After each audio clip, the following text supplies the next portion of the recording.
Howard folk, my name is Goblin, and just before we jump into this video, the other day I'm only highlighting 3 things that Bethesda have done wrong, which I personally think they've done wrong. I'm not in this video going to say that Bethesda are a completely horrendous, game developer company / publisher. I'm not going to say that because at the end of the day they're not. They release some great games, we can't slag them off too much.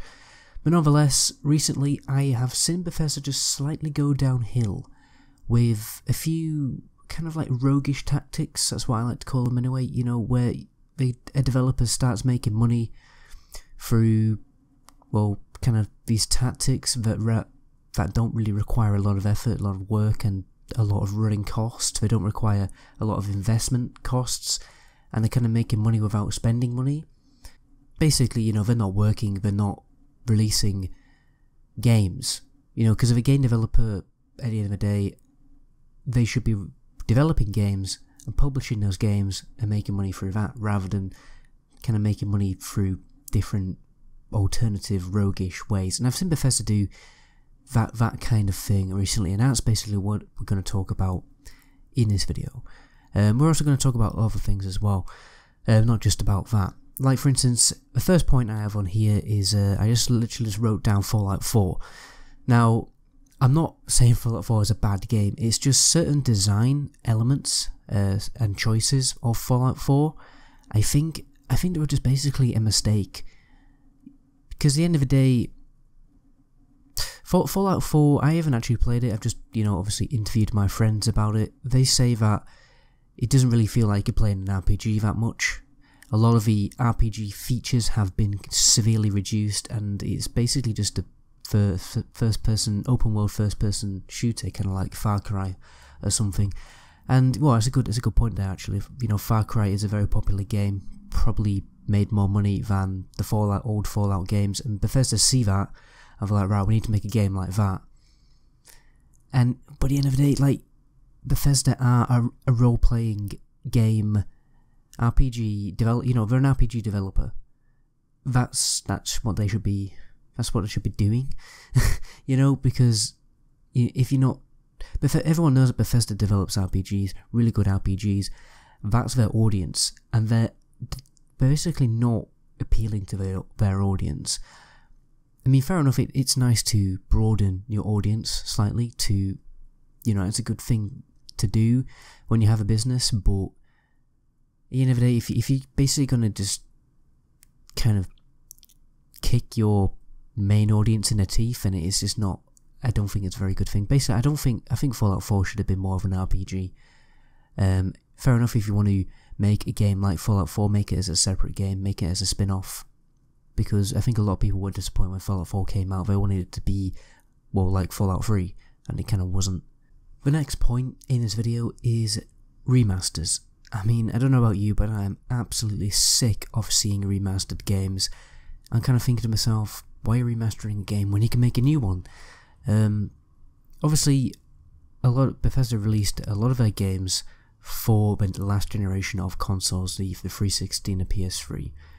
And now that the new the new generation of consoles is out, basically they want to make people want to buy it, because obviously you've got these problems with backwards compatibility, which is an absolute joke, but it's really a topic for another video. I mean, why the hell wouldn't old games work on newer consoles? That's just a joke. Basically, because the reason why they don't is because they want to re-release the games and make money all over again. And what Bethesda have done is they've done these remasters with the most minimalist difference and effort and work actually put into these remasters, just to call it a remaster. Like, what, they changed like one texture. I mean, obviously they did do that, but a lot of the time you cannot even see the difference with these remasters. A Skyrim remaster, the Bioshock, I was going to say BioWare, then Bioshock, you don't really see a difference. There is no difference. It's tiny, and it's not worth rebuying the game. But because you want it to work, you want to play the game again on your new console, then you're going to buy it. It's basically forcing you to buy it.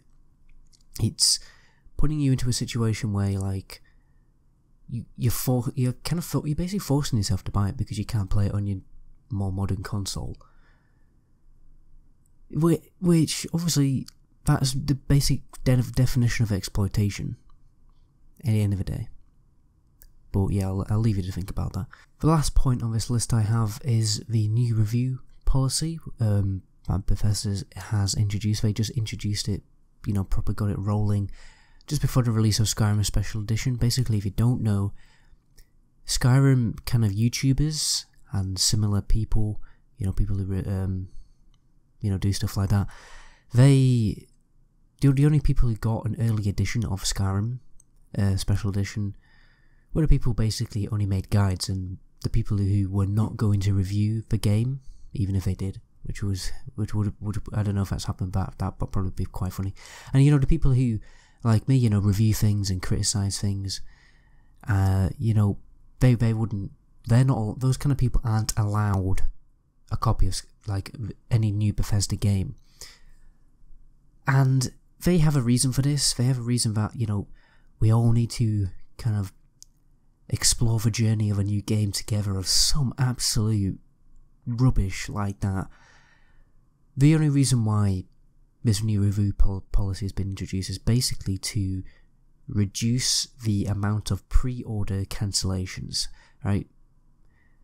You pre-order a game, you see a review about that game, you think, it's actually pretty bad, I'm going to cancel my pre-order, probably not get it.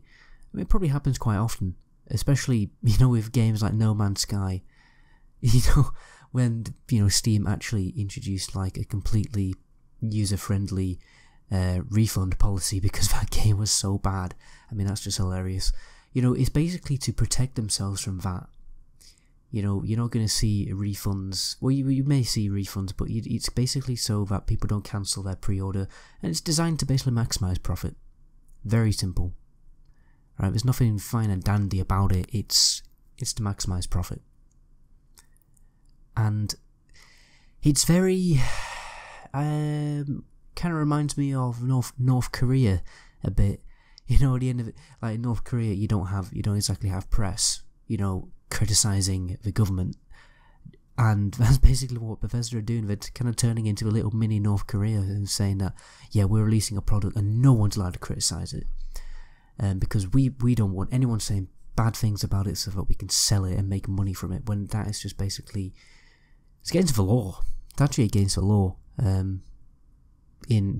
It's basically very undemocratic. It's probably actually against the Constitution of America. I don't really know a lot about American politics, rules, whatever you would call that thing. So yeah, I was gonna say something, because I think I said something quite edgy then. I was gonna clear that up. I've kind of completely forgot. I mean, obviously you can eventually review the game. They're not completely banning people from reviewing the game, but they are doing a sneaky, roguish way of that. Basically, it's the same. It's kind of like a little small version of it. At the end of the day, game developers would absolutely love it if nobody reviewed their game and people just bought it. Yeah. But anyway, I'm just going to probably end the video there. I'll probably do more videos like this. I mean, I'm thinking of making a one for Blizzard or some other game design company, which the thing is that what I'm doing right now is trying to play through as much RPG games as possible so I can start making more videos like this. So yeah, stay tuned for that. Obviously, if you have any opinions about what you think Bethesda have done wrong in the history of their business, I guess, then obviously leave those kind of opinions and responses in the comments section. And be sure to check out the video link in the description if you want to see more videos very similar to this. My name is debatably. Until my next video, ciao.